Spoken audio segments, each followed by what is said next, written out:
کریں. نحمدہ ونصلی علی رسولہ الکریم اما بعد. شریکان محفل السلام علیکم ورحمۃ اللہ وبرکاتہ. فاطمہ تو آبرو امت مرحوم ہے، ذرہ ذرہ تیری مشتے خاک کا معصوم ہے. نوٹ فرمائیں، آج کی اس بزم سخن میں میرا موضوع سخن ہے ماحول سے پھول نہیں بنتے ہوا تم خود بھی کچھ ہو. حاضرین، اس میں کچھ شک نہیں کہ انسان کو انسان بنانے میں ماحول کے ایک بڑے حصے داری بھی ہے اور ذمہ داری بھی. ماحول جہاں تعمیر حیات میں مددگار ثابت ہوتا ہے، وہی تعمیر شدہ اثاثے پر تباہی بھی لاتا ہے. سازگار ماحول پہچان اندر میں جان بھی پیدا کرتا ہے اور تھوڑی سی لفزش پنپنے والی زندگی کے لیے موت کا پیغامبر بھی ہوتی ہے. زندگی میں رنگے پر ماحول کا چمن و کمال حاوی ہوتا ہے. انسان چاہ کر بھی ماحول کی صحت سے فرار حاصل نہیں کر سکتا. شکر کی آمیزش پانی کی حیثیت اور قیمت بدل دیتی ہے. عمدہ قسم کے لذیذ کھانوں کا وجود چٹکی بھر نمک کے بغیر بے معنی ہے. ماحول معاشرے کا جزو لائن تک ہے. صحت مند ماحول کے بغیر صحت مند معاشرے کی امید عبث ہے. سامعین، ماحول میں موجود تعمیری عناصر ہی انسانی زندگی کو بے قیمت بناتے ہیں اور نوع انسانی میں انسانیت کا رنگ بھرتے ہیں. اسی ماحول میں موجود تقریبی عناصر ہی انسانی بقا کو مجروح کرتے ہیں اور نفس و شیطان کو حاوی ہونے کا موقع فراہم کرتے ہیں. بنت حوا کی ذات ازل سے ہی فتنہ پروری کا مقصد رہی ہے. آدم کو جنت سے نکلوانے کے لیے شیطان مردود نے اسی کو اپنا ہدف بنایا. حابیل اور قابیل کے درمیان چپکش اور پھر قتل و غارت گری کا سایہ اسی کے سر پھالا گیا. عشق و محبت کی داستانیں اور جنگ و جدل کے بے شمار افسانے اسی کی ذات سے منسوب ہے. ماضی کریم میں اس کے سر سے ڈھڑکنے والے دوپٹے نے دنیائی عاشقان میں انقلاب برپا کر دیا. بڑے بوڑھوں اور بزرگوں پر قیامت گزر گئی. آزاد یہ نسواں کے نعرے نے رہی صحیح کسر بھی پوری کر دی. شرم و حیا کے ٹمٹماتے چراغ بجھا دیے گئے. بیٹیوں کو پردوں میں قید رکھنے والے ظالم قرار دیے گئے.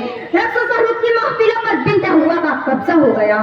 چوک چوراہوں سے لے کر تعلیمی درسگاہوں تک اڑیانے فحاشی ماحول کی ضرورت بن کر رہ گئی اور بنت حوا سماج دشمن عناصر کی صف میں ماحول پر سبقت لے گئی. مجھے رازے تو عالم دل کا آئینہ دکھاتا ہے، مجھے رازے تو عالم دل کا آئینہ دکھاتا ہے، وہی کہتی ہوں جو کچھ سامنے آنکھوں کے آتا ہے. حاضرین، اصل حاضر میں بنت حوا نے سب کا سارا ہی ریکارڈ توڑ دیے ہیں. ماحول کا پرندہ اپنے پر سمیٹ کر قفس میں قید ہو کر رہ گیا ہے. معاشرے کے بگاڑ کا پورا گریڈ بنت حوا نے اپنے سر لے لیا ہے. نئے دور کی اڑیانی اور ظلمت کی اڑان بے پناہ آسمان کی وسعتوں کو شرماتی ہے. موبائل کی چمکتی اسکرین نے تو قیامت ڈھا دی ہے. سوشل میڈیا کے غلط استعمال نے زلزلہ طاری کر دیا ہے. فحش فلموں کی بھرمار نے ایمانی قوت کو سلب کر دی ہے اور فحاشی کے دلدل میں دھسی جا رہی ہے. والدین بیٹیوں کی حفاظت کا جوہر کھو بیٹھے ہیں.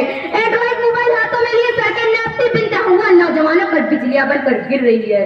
غیر مرد نہیں، غیر مسلموں کے ساتھ ہوش پرستی کے تقاضے پورے کیے جا رہے ہیں. صرف نازک بے کی دیکھ کر ملی قیادت شرمندہ ہے.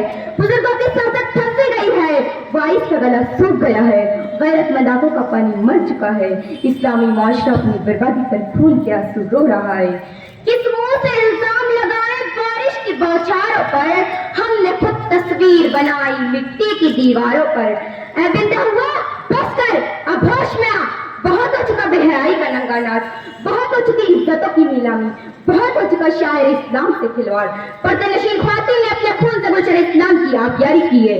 اپنی کوکھ سے انگنت ہیرے امت کو دیے ہیں جن کی عزت و عظمت کا زمانہ معترف ہے. اپنی تربیت کے حصار میں ایسے نوجوان تیار کیے ہیں جن کی پاک دامنی فرشتوں کو حیرت زدہ کرتی ہے. یاد رکھے بنت حوا، صرف ماحول سب کچھ نہیں، تم خود بھی کچھ ہو. اور صرف کچھ نہیں، تاریخ شاہد ہے کہ تم بہت کچھ ہو. عاشق میرا گزر کی کہانی طویل ہے، عاشق میرا گزر کی کہانی طویل ہے، چھوڑو میرے سفر کی کہانی طویل ہے. وما علینا الا البلاغ. یہ نمبر 4 آپ کے سامنے تشریف